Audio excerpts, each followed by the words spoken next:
प्यारे बच्चों, जैसा कि आपको पता है कि आपका एग्जाम बिल्कुल आपके सर के ऊपर खड़ा है और मैं एक छोटा सा मदद आप लोगों के लिए लाया हूं जो जिससे आप इसका लाभ उठा सकते हैं। मैं आज क्लास 10 की मैथ्स का वो प्रश्न जो ज्यादातर बच्चों को परेशान करता है, बच्चों को इसका आंसर भी मालूम है। बच्चे से मैं जब पूछता हूं कि आपको क्या पता है तो वो बोलते हैं हाँ हाँ मुझे मालूम है। जानते हैं वो क्वेश्चन क्या है? किसी नंबर को जो रूट के अंदर है और कंप्लीटली बाहर नहीं आ पाता है रूट से, जैसे √3, इसको मुझे इरेशनल नंबर प्रूव करना है। हमें तो मालूम है कि ये इरेशनल नंबर है, लेकिन इसको प्रूव कैसे करेंगे हम? तो प्रूव करने के लिए मैं सबसे पहले इसको पकड़ लेता हूं, late √3 B a rational number. मैंने इसको रेशनल नंबर पकड़ लिया है, लेकिन मुझे तो प्रूव करना था कि ये इरेशनल नंबर है। मैंने मान लिया कि ये एक रेशनल नंबर है। अगर ये रेशनल नंबर है तो ये p/q फॉर्म में आना चाहिए, क्योंकि हमें by the definition of rational number हमें मालूम है a number in form of p/q where p and q are both integer and q is not equal to 0। और बहुत सारे लोग इसको स्टैंडर्ड फॉर्म में भी बोल देते हैं, तो p/q फॉर्म में आना चाहिए। तो मैंने दिखा दिया यहां पर। चलो इसके बाद, लेकिन अब मैं इसका रूट को कैंसिल करने जाऊंगा, तो √3 का जो रूट है उसको कैंसिल करने के लिए मुझे स्क्वायरिंग बोथ साइड देना पड़ेगा।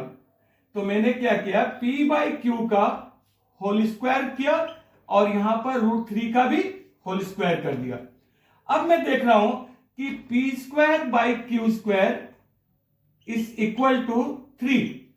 रूट कैंसिल हो गया, क्रॉस मल्टीप्लाई करेंगे तो ये बनेगा मेरा p² is equal to 3q²। अब मुझे एक चीज दिखाई दे रहा है कि ये जो मेरा 3 है वो 3 इंटू q² करने से p² आ रहा है, यानी कि 3 जो है वो p² का फैक्टर है। It means 3 divide p² by the theorem of arithmetic, p3 also divide p। अच्छा, p² का डिवीजन तो दिखाई दे रहा है मुझे, क्योंकि 3 इंटू q² करने से p² मिलता है।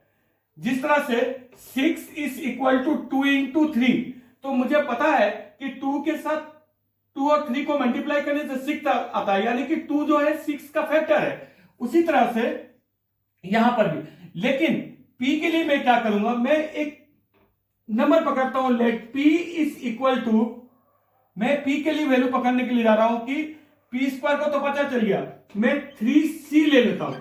ये मैं मान लेता हूं कि p का जो वैल्यू है वो 3 इंटू c करके आता है। अब मैं p के जगह पर ये 3c को पुट कर देता हूं। देखो, जब मैंने 3c पुट किया p के जगह पर, तो 3² इज इक्वल टू 3q², ये पता चला मुझे। अब ये वैल्यू का कितना आएगा, ये 9c² is equal to 3q²। अब अगर मैं इसको कैंसिल करता हूं तो ये कितना आया, 3c।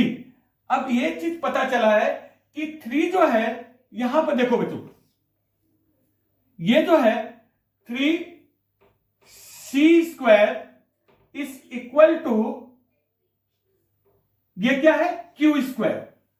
अब एक बात मुझे पता चल गया कि here 3 divide q², then also divide q। लेकिन एक कॉन्ट्राडिक्शन था कि जब p/q इज इक्वल टू √3 था और p/q एक को प्राइम नंबर है। Here p and q are coprime number, मतलब मैंने p/q को बिल्कुल स्टैंडर्ड नंबर पकड़ा था जिसका कोई भी कॉमन फैक्टर नहीं था, 1 को छोड़कर कोई भी कॉमन फैक्टर नहीं था। तो p/q are coprime number.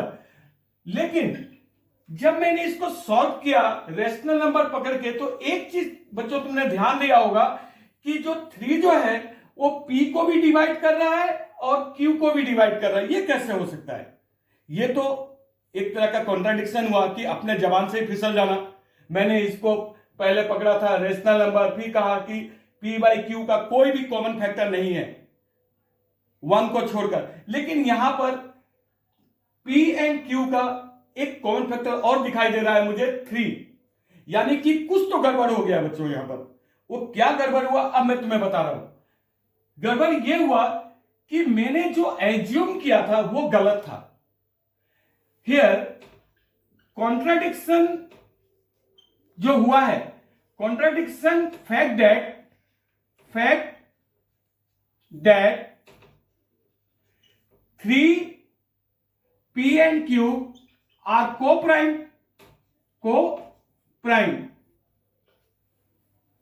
Means co-prime का मतलब होता है वो नंबर जिसका कोई भी कॉमन फैक्टर नहीं होता 1 को छोड़कर, को-प्राइम। इसका मतलब मैंने जो एज्यूम किया था कि √3P/Q फॉर्म में है और इसका P and Q are coprime, तो ये कहां से निकला 3? But here we have 3 as a common factor, 3 जो है वो तो कॉमन फैक्टर निकल गया P/Q का, यानी कि मेरा जो एजम्पशन था, मैंने जो एज्यूम किया था वो सरासर गलत है। तो मैं बता सकता हूं the contradiction is arise. Contradiction का मतलब होता है कि मैंने बोला कुछ और निकला कुछ और। The contradiction is arise, the contradiction is arise due to our wrong assumption, यानी कि मेरा कॉन्ट्राडिक्शन जो है वो रॉन्ग था। Therefore मेरा जो कॉन्ट्राडिक्शन था वो गलत निकला है। Therefore √3 is an irrational number।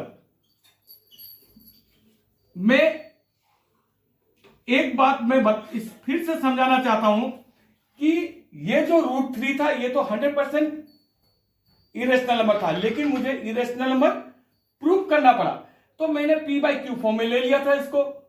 P/Q में P एंड Q को मैंने को-प्राइम भी बता दिया बच्चों कि ये एक को-प्राइम नंबर है, और को-प्राइम का तो कोई कॉमन फैक्टर नहीं होता है। लेकिन मैंने जब इसको प्रोसेस के अंदर रखा तो मुझे एक चीज दिखाई दिया है कि P और Q का तो एक कॉमन फैक्टर निकल रहा है 3। तो ये कैसे हो सकता है? यानी कि मेरा एजम्पशन गलत था, जिसको मैंने यहां स्वीकार भी कर लिया। The contradiction arises due to our wrong assumption. √3 is an irrational number. आशा करता हूं बच्चों आप लोगों को समझ में आया होगा। अगर समझ में ना आए तो मेरी इस वीडियो पे आप अपना कमेंट छोड़ सकते हैं, और ये मेरा पहला प्रयास है। और आप लोगों से निवेदन है कि अगर अच्छा लगे तो इसको सब्सक्राइब करिएगा, फॉलो करिएगा और इसको लाइक भी करिएगा। मैं इसी तरह से आप लोगों के मदद के लिए बोर्ड एग्जाम तक बहुत सारे क्वेश्चन को जो आप लोगों को समझ में नहीं आ रहा है, मैं उसका सॉल्यूशन आप लोगों के सामने रखूंगा। नमस्कार।